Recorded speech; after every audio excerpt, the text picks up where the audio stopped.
8 নম্বর। আচ্ছা, অনুরূপভাবে চলো আমরা 9 নম্বর অঙ্কটি দেখে নিই। 9 নম্বর অঙ্কটিতে কি আছে দেখো।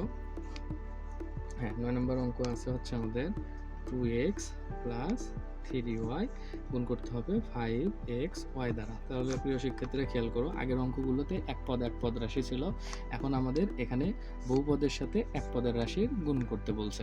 তো প্রিয় শিক্ষার্থীরা ঘাবড়ানোর কোনো কারণ নেই, এটাও সহজ প্রশ্ন। দেখো এখানে আমাদের এক পদেরটাতে দুইটা পদকেই শুধু গুণ করতে হবে, যতগুলো পদ থাকবে সবগুলো পদকেই গুণ করতে হবে।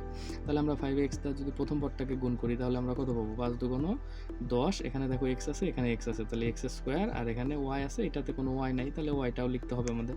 প্লাস প্লাসে প্লাস 3 5 15, এখানে x আছে, ওখানে নাই, তাহলে ওই x লিখতে হবে, এখানে y আছে, এখানে y আছে, তাহলে y স্কোয়ার। এই হলো আমাদের অ্যান্সার। দেখো প্রিয় শিক্ষার্থীরা, অঙ্কটা কেমন, সহজ না কঠিন? কমেন্ট বক্সে জানিও।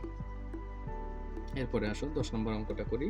10 নম্বর অঙ্কে আছে দেখো 5x square minus 4x Y এবং গুণ করতে হবে আমাদের 9x স্কোয়ার ওয়াই স্কোয়ার দিয়ে। সেম দেখো একই অঙ্ক, এখানে দুইটা পদ, একটা রাশিতে দুইটা পদ আছে, এখানে এক পদের রাশি দ্বারা গুণন করতে বলছে।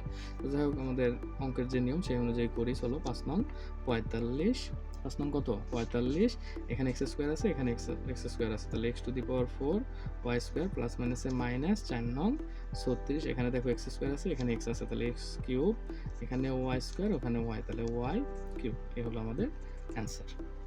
আচ্ছা, তাহলে চলো এবার আমরা 11 নম্বর অঙ্কটা করে ফেলি।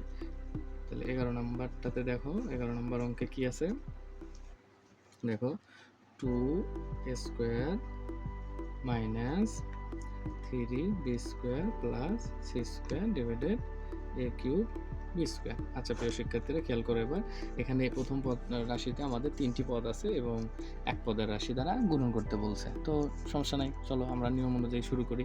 দেখো a কিউব বি স্কোয়ার দ্বারা এই পুরো রাশির 3টি পদকেই গুণ করতে হবে। তাহলে দেখো 2 এর সাথে গুণ করলে আমরা পাবো কত? দেখো 2a, এখানে আছে কিউব, এখানে আছে স্কোয়ার, তার মানে কত? 2 টু দি পাওয়ার 5 প্লাস মাইনাসে minus 3a cube B to the power কত? 4 প্লাস প্লাসে plus a cube B square C square. এই হলো আমাদের 11 নম্বরের অ্যান্সার। প্রিয় শিক্ষার্থীরা, এখন আমরা শুরু করব 12 নম্বর অঙ্কটি। চলো 12 নম্বর অঙ্কটি দেখে নেওয়া যাক। তাহলে 12 নম্বর অঙ্কটি চলো দেখি কি আছে 12 নম্বর অঙ্কে। X cube minus y cube plus 3xy z গুণ করতে হবে কত দিয়ে? X to the power 4 y, এটা দ্বারা আমাদের গুণ করতে হবে। তাহলে প্রিয় শিক্ষার্থীরা দেখো, এখানে 4 পদের রাশিকে, সরি 4 পদ না, আমাদের 3 পদের রাশি, এখানে আমাদের এক পদের রাশি দ্বারা গুণ করতে হবে, অর্থাৎ এই x to the power 4 into y দ্বারা পুরো রাশিটাকেই গুণ করতে হবে। তাহলে এখন শুরু করি চলো। তাহলে এক্স টু দি পাওয়ার 4, এখানে আছে X to the X cube, তাহলে এক্স টু দি পাওয়ার কত? 7, এই ওয়াই এখন প্লাস মাইনাসে মাইনাস, দেখো X to the power 4 Y to the power 4, আবার প্লাস প্লাসে plus 3x to the power 5 Y square Z. এই হলো আমাদের 12 নম্বরের অ্যান্সার।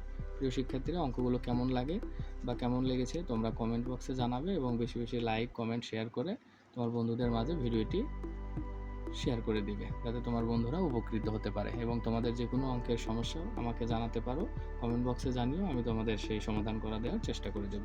ধন্যবাদ সকলকে, ভালো থাকবে সবাই।